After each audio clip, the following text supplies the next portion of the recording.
The topics and opinions expressed on the following show are solely those of the hosts and their guests and not those of W4WN Radio, its employees, or affiliates. We make no recommendations or endorsements for radio show programs, services, or products mentioned on air or on our web. No liability, explicit or implied, shall be extended to W4WN Radio, its employees, or affiliates. Any questions or comments should be directed to those show hosts. Thank you for choosing W4WN Radio. Let's listen as Lorraine Lapointe, coach, therapist, educator, speaker, and founder of Head Heart Synergy, brings together another enlightened guest to inspire and motivate us to move forward, achieve our dreams and desires, so that we experience midlife awakening. And I'm your host, Lorraine Lapointe. Today we'll enjoy another candid conversation that reveals how to bring back a sense of balance and how to find forward focus. Today, take just a few moments to join us as we explore the possibilities and the perspectives that provide us with greater inner peace, power, passion, and purpose. Because that's what I call living at the edge of fulfillment in a midlife awakening. Well, hello and welcome back. For those who don't know, I'm Lorraine Lapointe, and you can think of me as your guide. In this program, my guests and I show women like us ways to consider mindfully moving forward beyond the edge and into greater fulfillment in the second half of life. And today, we are here holding the space. And I know my guest loves that term because we want to live with greater peace, power, passion, and purpose. And we're here to discover the possibilities and new perspectives so that we can more effectively have greater impact in the world. And this is through the magic of broadcasting. We are broadcasting on different platforms of social media. And whether you're here live or whether you come across this later, I invite you to engage with our show. And connect with us. So the more we get to know you, the better we can shape things and in the show and help you mindfully move towards greater fulfillment. So if there's something that resonates with you, that inspires you, or that you find interesting, please let us know what that is. And if you have questions, just put that hashtag and the word question so that we can see it more easily into the comments, wherever the comments may be for you as you listen or watch, and help us shape the program into something that's really most useful for you. And today we are going to run a contest again. I'm getting really super comments from all the listeners about enjoying the contest. And for those who don't understand yet what the contest is, let me explain a little bit. So the contest prize, because that's always the most important, right, is for an Amazon gift card, and it's sponsored by my company, Head Heart Synergy. And all you have to do is listen throughout the show, and there'll be 5 what I call magic words or secret words. Don't worry, I'll tell you what they are. And just jot them down. Don't put them in the comments. Just jot them down, because at the end of the show, what I'll do is I will ask you to put all 5 comments in. And then we have a draw from all of the entries. And then we'll announce the lucky winner of the Amazon gift card. And last month or week, oh my goodness, I'm saying month and it's only been a week. It's been a busy one. Our winner was Trey Bullock, and our Amazon gift card was sponsored by Kamisha. And so we thank Kamisha for that. And congratulations, Trey. And we'll be in contact about that soon, unless Kamisha already has. So you've already heard the first word for today. And the first word you need to jot down is the word contest. So we talked about that, and that's our first word. So be listening for the others. There'll be 4 other words. So you may be here today because you want to remember the lightness and the joy that existed before all that heavier, uncomfortable stuff got in the way. Sometimes, we get tired of feeling like a dull, sluggish, gloomy feeling. And today's guest will certainly help us lighten that up. I can't wait. And, sometimes you're here because there's just a happy sense or an inner sense. And happy Friday the 13th to you too, John, as you want to squeeze more juice out of life. And that is that sense of fulfillment. And you've actually heard the second word, and I think I said it a couple of times at the beginning, but the second word to jot down is actually the word inspiration. And that's what we're hoping to do today, is to help you hear some interesting things about our guest, who has found some awesome ways to inspire people and has quite an inspired life. So I'm really excited to share her with you. And before we bring the guest in, I just want to say welcome back.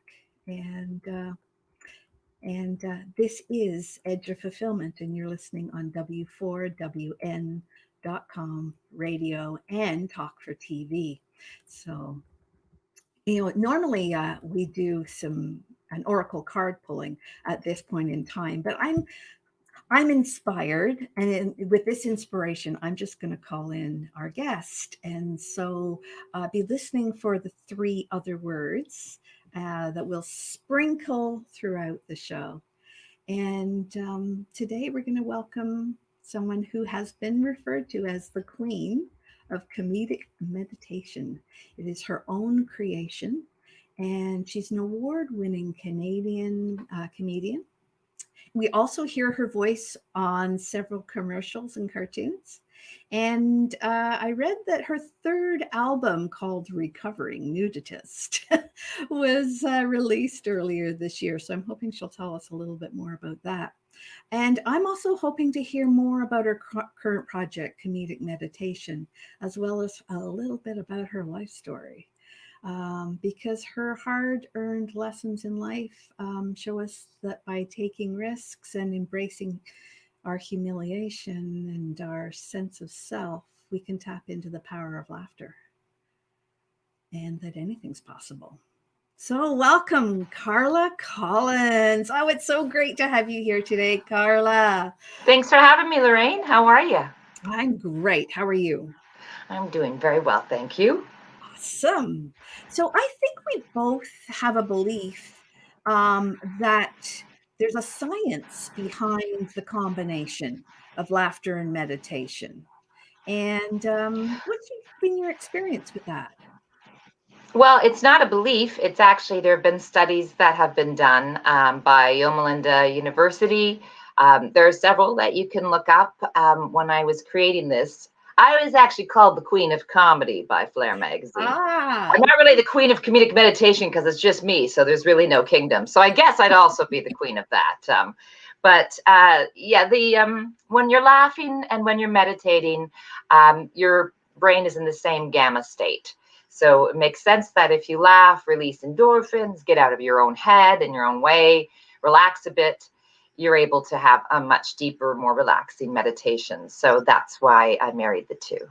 Beautiful. Absolutely beautiful. And I'm sure we'll hear lots more about that as the show goes on. The other thing that we connected on the other day when we were chatting is something about animals. And I understand you have some wonderful animals at a place you call the farm. So did you want to chat a little bit about that today? Yes, I'm currently in Canada, staying at what I've nicknamed the Funny Farm with a dear friend. And he has a beautiful equestrian farm. And both of us like animals more than people, if I'm being honest. But I'm here with my fabulous intuitive Chihuahua, Dr. Zira, who traveled with me from Los Angeles. And when I first arrived here, not only does he have a giant Great Dane, Duke, whom I'm very much in love with, and a big older chocolate lab, but and the 5 horses of the apocalypse, as I call them, chickens, ducks, but many, many cats, which freaked me out at first because I'm a dog person. And I always say that I get enough rejection in LA. I can't handle cats, but it's turned me, Lorraine. It's turned me. 2020, anything's possible this year. We have rescued a bunch of kittens whose mom abandoned them. We rescued the ones we could, and we've been nursing them back to health. And so now I'm a cat person, or at least a kitten person. Yeah, well, and I'm a cat person because dogs require walking and schedules, and I'm not good with that kind of thing. But I understand exactly what you mean by cats. If they don't like what you're doing, they actually heckle you. Well, at least mine do.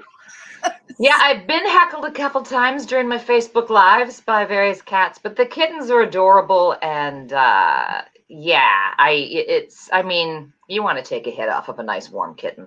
I can't help it. They've won my heart over. So now I always say I'm bi-animal. I'm both a cat and a dog person.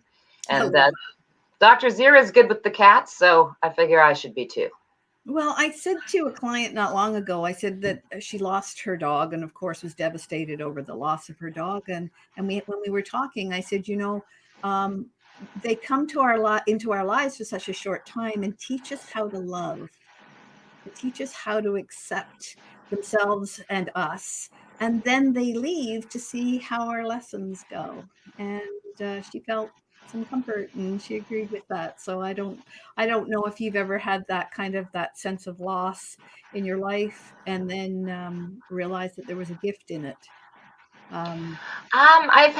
Because I've had dogs my entire life, I always say when someone loses a dog, there really are no words because the pain is unbearable. It can be worse than a human because they only live in their infancy and there's nothing but unconditional love. So, and as you say, we have them for a brief moment in time.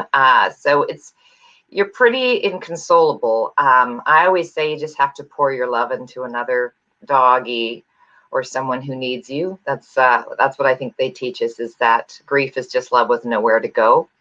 And so I always try to encourage people to rescue dogs. And I find the dogs always visit us in our dreams and they make a mark on us for the rest of our lives. I do. I take most of my cues from dogs. They live in the moment.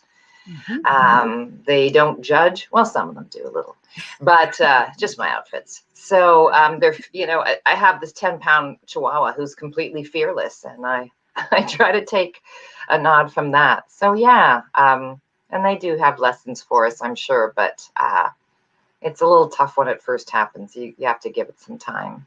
Yeah. And I know that similarly, I found the same when I lost my parents. You have to give yourself that space and time to grieve, and then later I was able to find the gift. And I won't go into detail today because our topic is so much lighter today, the comedic meditation, than that topic in particular. But we can go wherever. Usually, I pull an oracle card, one of the 7 energies.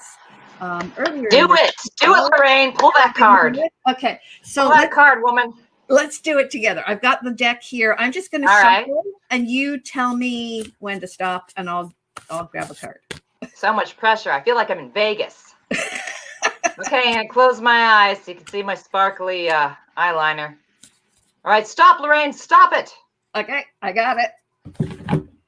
And today the card is Waking the Lion. Now, sometimes my camera will not allow you to see that because of the green screen, but Waking the Lion. So let's see what the book has to say about that. It's about my hair, isn't it? I think it is. I look like a lion that just woke up. Actually, not that far from the truth. And that's perfect for today. So Waking the Lion. This one's for you then, Carla. All right. Regardless of the outer conditions right now, you can't wait for your fear to lessen before you move forward. It's funny that you mentioned that about fear. Act as if you have deep trust and all will be well. Nothing is promised to you, but you will never see the magic if you don't take a risk and come to the edge and leap knowingly or unknowingly into that space. The act of making the leap, no matter the final outcome, is what awakens the lion within. So be proud of who you are and of who you're becoming, because no one can take this away from you. Whatever your choice, you will not fail, as long as you act with courage and integrity. Well, at least with courage. Yeah. Yes. And I love lions. They're a great spirit animal. yeah, so that's a beautiful message for us and for those that are listening out there. And I did get a question about the cards that I was using. So they are the Oracle cards by Colette Baron Reed, and they're about the seven energies. And I think you might be familiar with Colette. Is that right? I am. Yes, I've interviewed her back in the day, and I believe I got a reading. She's quite gifted. Yeah, Mhm. I love her. Well, I love her cards, and I've also read some of her other books and materials too. So yeah, I would agree. So question: um, Yes. did you always know that you would be a comedian? I don't know. I think I always knew I'd be a performer because at the age of 2.5, my parents didn't. I was like, I've always been like a chihuahua on meth after a couple of 5-hour energy drinks. And my parents put me in dance before I was even 3 years old. So at the Helen Syget Studios in Sault Ste. Marie. Oh, And apparently I was interviewing my grandmother and whoever else with a broom. So, you know, hey, tell me more about what you're up to, Grandma.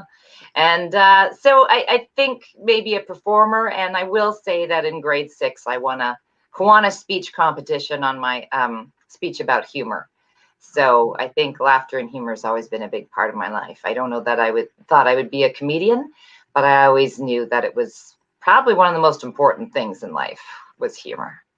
yeah. You mentioned in one of your online pieces that your mom had a lot of influence in you being funny. Yeah. So did you want to mention anything about that? Oh, well, my mom had a lot of influence in everything. I think people who know me know that she was my best friend and my hero and mentor and drinking partner. And I say she was literally my soulmate or kindred spirit this time around. I don't think it was a dude. I don't know that anybody could compete with the bond and connection I had with my mom. So I too lost my mom a few years ago and did write a show called Laugh After Death. I don't think you get over grieving. You might get through it. It just tattoos you for the rest of your life. And hopefully it does get a little bit easier. But she was opening for me on stage. She came to every single show. So anything I did in my life, whether it's a love of languages or, well, any of my good features are thanks to my mom. That's awesome. Yeah, it's so nice that you had the opportunity to work with her so closely and that she had that beautiful influence on you. And Yeah, I the won the body, lottery with her. I really yeah, did.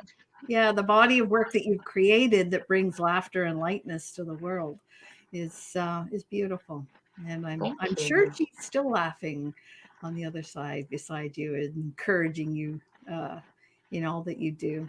But I like to think so. I always tell most of my shows I incorporate a story about mom. So yeah, no, that's awesome. And so, our listeners, I'm going to give them their third word because mhm. we have talked about it a little bit today, and we're going to talk about it a little bit more. So, jot this one down. The word is comedy because that is what Carla is all about: is comedy and light and bringing that lightness and joy.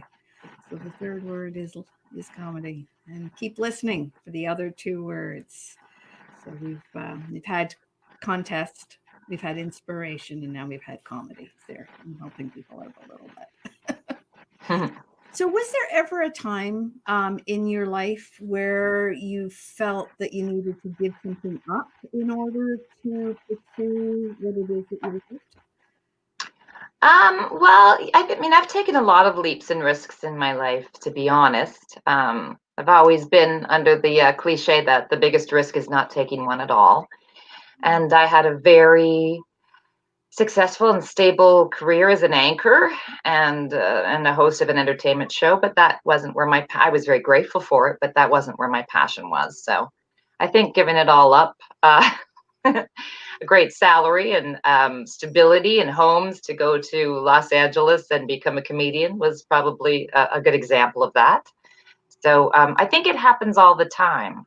Personally, I don't know that we just have one moment in our lives. I think it's a continual shedding of skin, to be honest, like animals do. For some people, it could be every season or every year, or for some, it happens really early on, especially if they've had trauma in their childhoods, then they tend to grow up a lot more quickly. And for some people, it doesn't happen until they're 90. So I think we all have our moments, and maybe more for some people than others. Yeah, and it's never too late. You mentioned it. Sometimes it doesn't happen till you're 90. I had somebody who quite recently said, "Oh, I think I'm over the hill. I think it's too late for me to find my joy in life." And I'm happy to say that she has found her joy in life, and it's never too late. It's never, life, as long as we're breathing and we have our health and we have good intention, I think we can. Yeah, Angela says she's laughing at ourselves. Absolutely. I think sometimes the heaviness is inside of us, and we can Always, hold everything's ourselves. within. Yeah, exactly.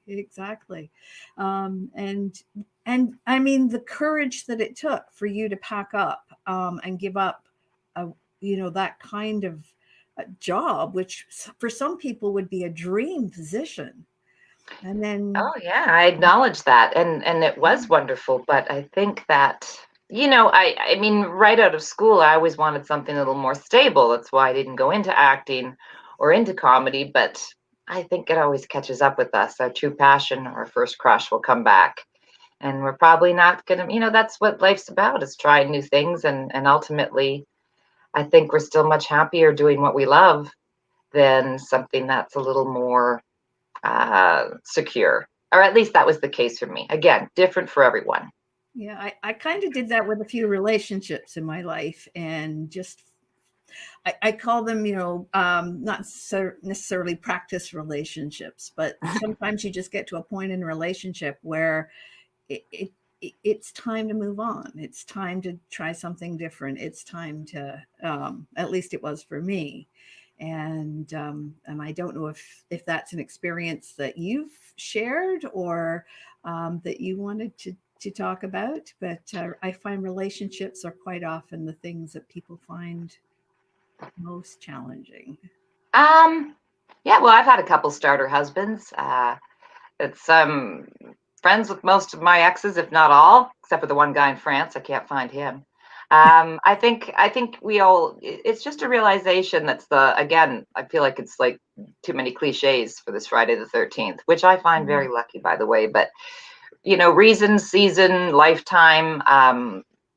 We're all on a path, and not everybody joins us for forever. And if you think about it, going for a walk, sometimes somebody joins you for some part of your hike, sometimes someone's with you for the entire journey. Doesn't matter, right? Because time is something, is a construct we've created. It doesn't really exist. So we have to look at it that way. And no matter what, if it's a lesson or if it's a gift, people bring in, maybe it's just comedy. And I think we also, as humans, tend to grow a little more, a little faster, a little harder and stronger when there's a bit of pain, as opposed to when everything's going really smoothly. It's a delight, but that's mostly the times when you're as deep as a lunch tray.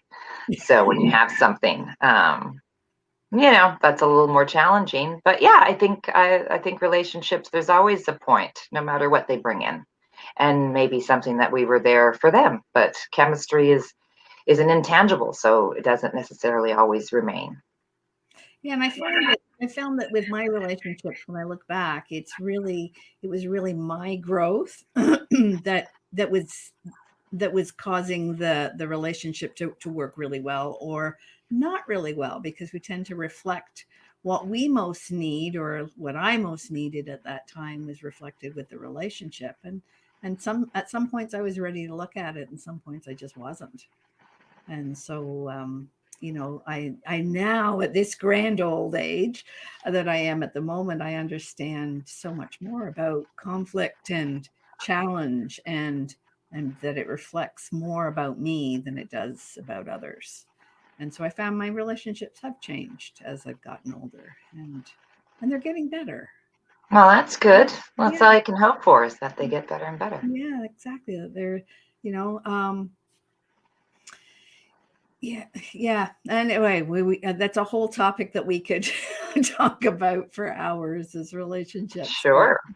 I'm really curious to know if there are things that you have experienced that you can do now that years ago, weren't even in the wheelhouse, weren't even that you wouldn't even could have considered when you were younger.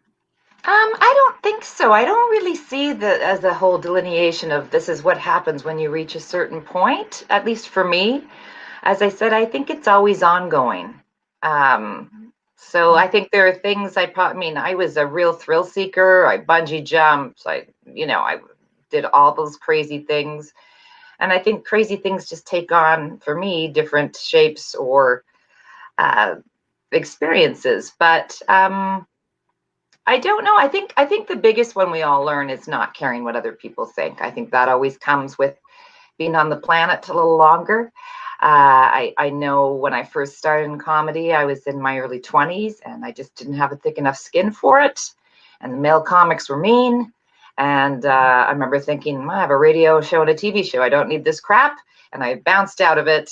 And then years ago, I re-entered because I don't care what people think. And, that's to me the biggest lesson and the one great key to the universe, is that the second you stop caring about if people like you, they all tend to like you. And that's certainly something that that's something I know now, that you can't know that in high school, or, very few people are that highly evolved. It's something, a lot of things just come with experience, and some things come with youth. It's like every moment of the ride is great for different reasons. Yeah, I remember a conversation with my mom when I was about, I don't know, 15, I think it was. And she was standing in the bathroom putting on her makeup. And I said to her, "How does it feel to be so old?" I mean, I wasn't kind, obviously, but how does She it must have loved that, Lorraine. What a peach. Yeah, obviously, I've learned much more about choosing my words more effectively than I did then. But I said, "How does it feel to be so old?" And she said, She said, "It feels exactly the same way as it does for you. I've just done more stuff." And those words really stuck with me, because you mentioned that, bungee jumping, like, I must admit, heights are something I have not overcome. But it's that exhilaration, that sense. Angela just mentioned about the energy that we put out. And yeah, I think every part of life, you're so right, has its gifts. And as we get older, one of the things that mom said to me is, by the time you get to as old as I am, you'll care less about what people think of you and more Well, about that's for yourself, sure. you know? Exactly. Well, moms always have nuggets of wisdom. I'm a big believer, obviously, and I was lucky that I had one from mom. They always have good pearls. But I also think that, well, I went to courses at the Kabbalah Center where I also perform comedy. I think comedy and spirituality have always been a couple of passions of mine. And, Kabbalists believe that we're here to do the opposite of what we are. So if you tend to be shy, they encourage you to become more the center of attention. If you tend to be the loud one who is, easily can speak to an entire crowd, to hang back in the wings. So I've always, that stuck with me. I heard that, I don't know, maybe 12 years ago. And I thought, that's an interesting thing. So again, so you have a richer tapestry. To me, it's like living in as many places as possible, meeting as many people, and having as many different experiences. Because although I agree and I believe in past lives, and my joke is I do want to come back as one of Adam Levine's tattoos, obviously. Obviously. I only remember this one, so I think that it's really on us. And if someone's idea is just to be cozy and at home, that's also good. I think that we have to get away from, at this age you should be doing this, and at this age you should be doing this, and you should feel, as I said, I just know some insanely wise kids and some very immature adults. So I think that the chronological age shouldn't be any kind of stamp for us, personally. Yeah, with that pearl of wisdom, I think that we'll give our viewers and our listeners a chance to take a little break. And so you are listening to The Edge of Fulfillment, and this is W4WN, and we'll be right back.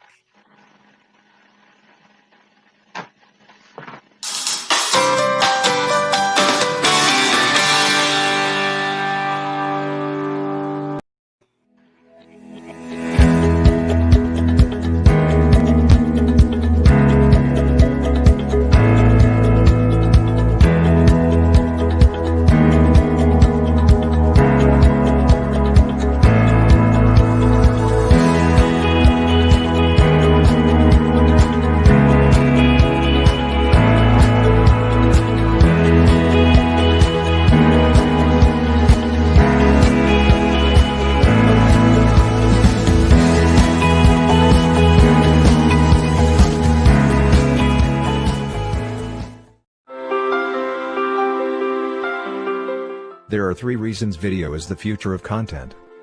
Number 1 is that videos are more engaging than just pictures or music alone. Number 2, it's much easier to tell your story in an interesting way. Number 3, videos go viral much faster. Hey, notice that you're watching right now. Next time, place your video here. Or listen on W4WN radio.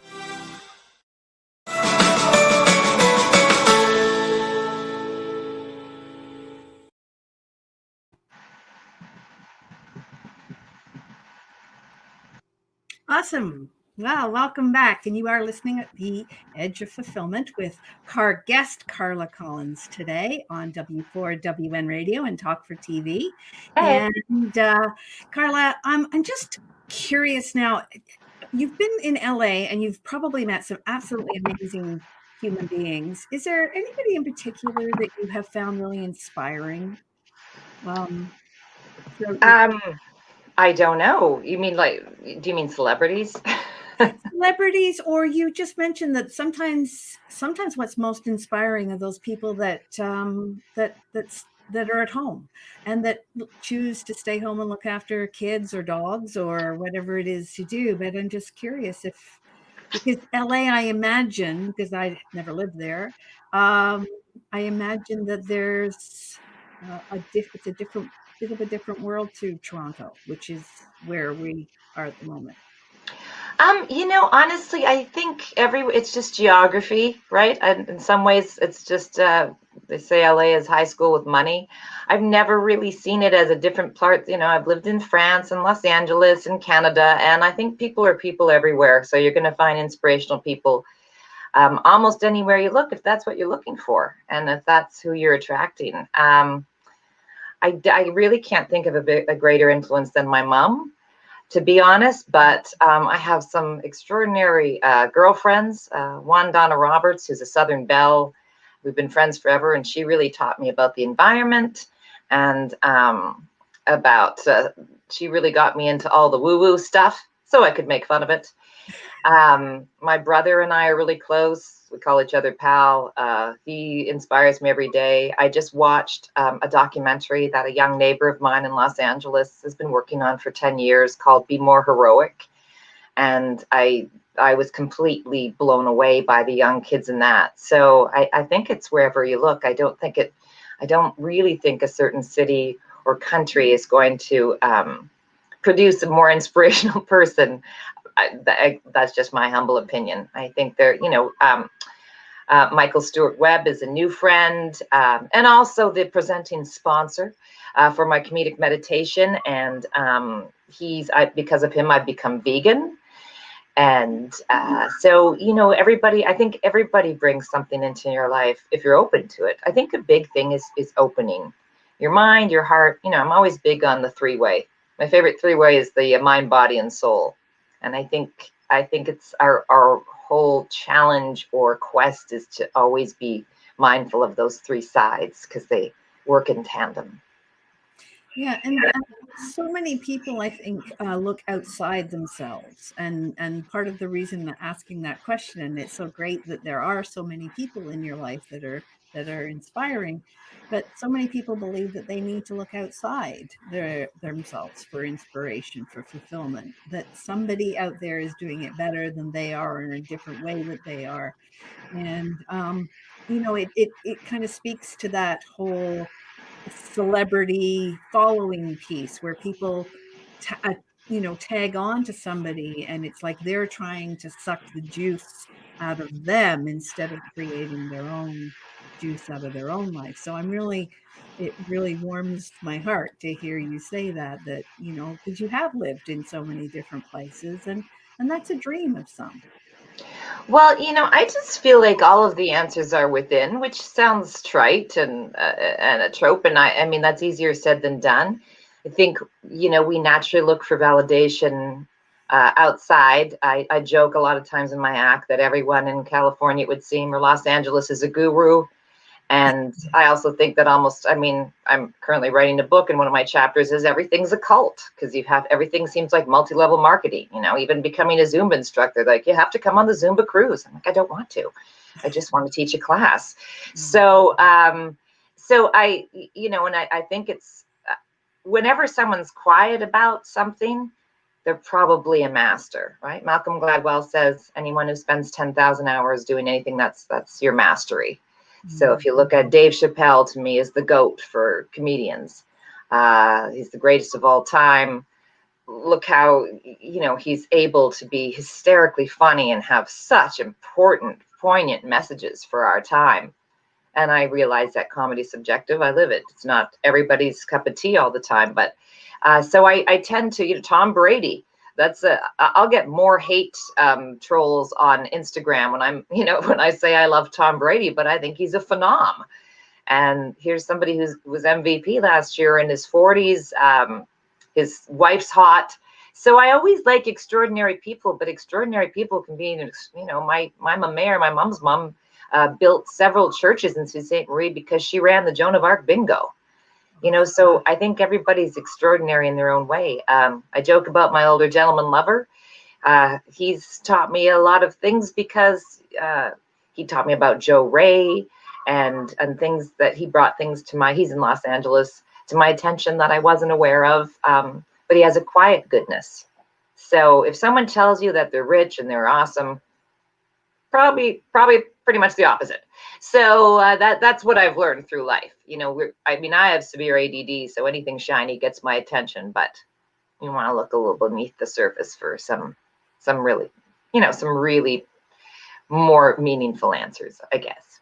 Yeah, and I really liked what Nancy said just a few moments ago. If we can pop that comment up again about squeezing the juice out of your own life. And it is within. You said it yourself, that going within, I love that too, Nancy. Everybody is extraordinary in their own way, and it's exactly recognizing I call it our inner GPS, our inner guidance and purpose system, or gifts and purpose system.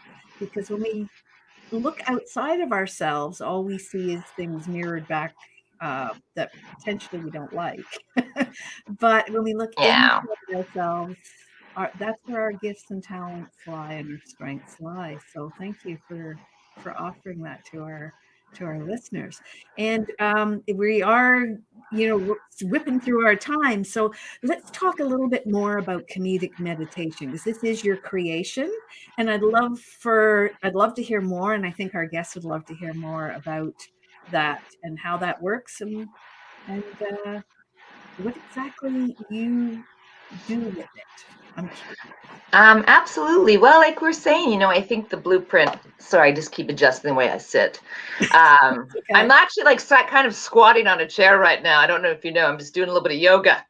It's good for the tummy. As I said, everybody's extraordinary, everybody's unique and extraordinary in their own way. And a couple of my passions, as I mentioned earlier, comedy and spirituality. So I wanted to marry those two, which sounds like a weird combo, but it's actually a great Hollywood marriage. And like I say, we all have a blueprint inside, and it's tough for us to be still because we've got stimulation all the time. I've meditated for many, many years. My mom was a very big sort of believer in meditation, and it's, I do a lot of writing, so it's in those times where you get your inspiration, and I feel like it can do so much. I think it's the fountain of youth, and it helps you get rid of bad habits. For example, quitting smoking for myself.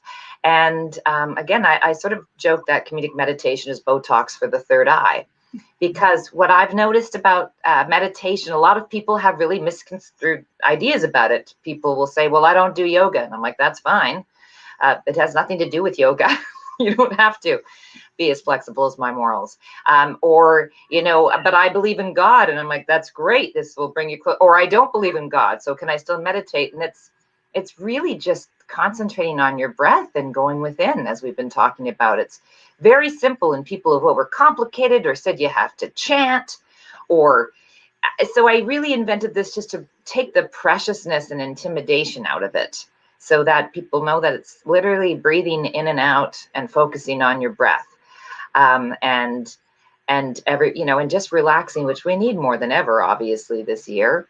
And so I know that I'm very restless, as I mentioned, and I think by doing comedy first and giving everybody a good laugh, as I said, releasing endorphins, releasing some of that energy, people get out of their own way. The only person in our way is us. We're always the biggest block to ourselves. So if you're laughing, I joke, maybe you hear about my life, you feel a hell of a lot better about your own. I don't know what it is, but I think also because people get their brain in that gamma state, and then you just shut your eyes. And after I've done comedy for, say, 20 or 30 minutes, I take everyone through a guided original meditation, an authentic one. This is not a parody. I'm not, making jokes during the meditation.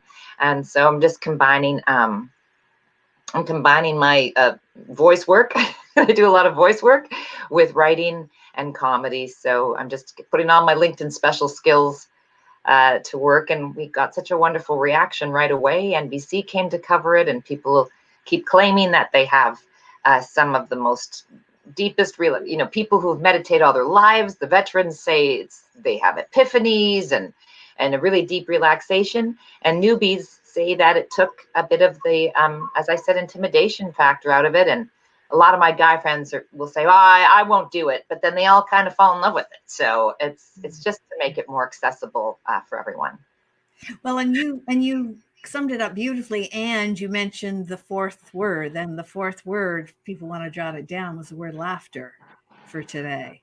And I'm amazed at how many people, when I talk to them about meditation, do think that it's that sense of having to clear your mind.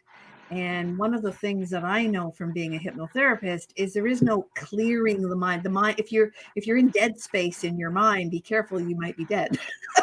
But the mind is designed to constantly chatter. And meditation doesn't have to be about clearing the mind. In fact, you summed it up beautifully and say you just go inside yourself. And the laughter is the induction part that you use, which is wonderful. And Well, I think so. And also because I think we mentioned this earlier, we just, it's all about not taking yourself so seriously. yeah. And I think we have enough seriousness that we're dealing with almost regularly. And then, throw on a global pandemic and politics. And, I always say what you resist persists. So I tell people, of course, our egos are like little colicky toddlers. I know myself, I'm a colicky adult, but so you're going to have thoughts, but I just, often say, acknowledge that thought and put it on a conveyor belt or in a balloon or what have you.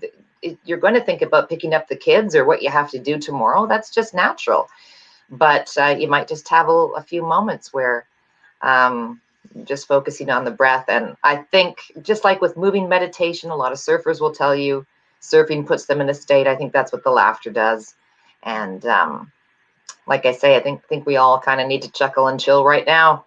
So, and as I said, I don't want it to be for like some elitist people who think that unless they've sat on a mountaintop or they're a monk or that those are the only people that meditation works for, because it's really for everyone. And meditation is something different for everyone. It's such a gift we can give ourselves. I noticed that there were a couple of questions that popped up. So Sure. I missed one of the questions, so perhaps our producer can see what that question was. But in the meantime, one of the things that I wanted to just mention is you actually talked about our fifth word. Our fifth word today was that people need to be empowered. So our fifth word to jot down is that feeling of being empowered when we go inside and connect with who we're really being. And there's our question. So Nancy said, I see it. what's your experience with having attraction to comedy and people's response to that blend? My experience with having attraction to comedy, well, I've always been attracted to comedy, and I've always been attracted to any man or woman who's funny. So, as I said, I don't think there's anything better than that laughter. And Nancy, the reaction has been extraordinary to comedic meditation, so much so that I want to mention that since I'm staying in this undisclosed location, Funny Farm, outside of Collingwood and Barrie in Canada, we put together a wonderful community situation, Lorraine, where on December 17th, we're going to be streaming another free comedic meditation, thanks to sponsors in the community like Discount Granite Plus and Rush Hair Salon. So that way the businesses that are doing okay are able to pay for the streaming and for the comedians.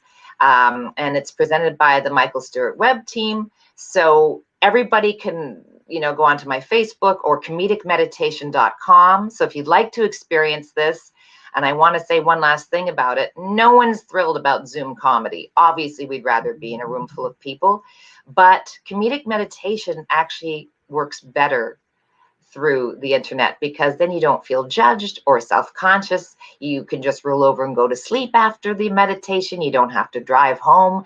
And I also encourage people to have a couple of drinks while they're during the comedy part. Then you'll really get a great deep meditation.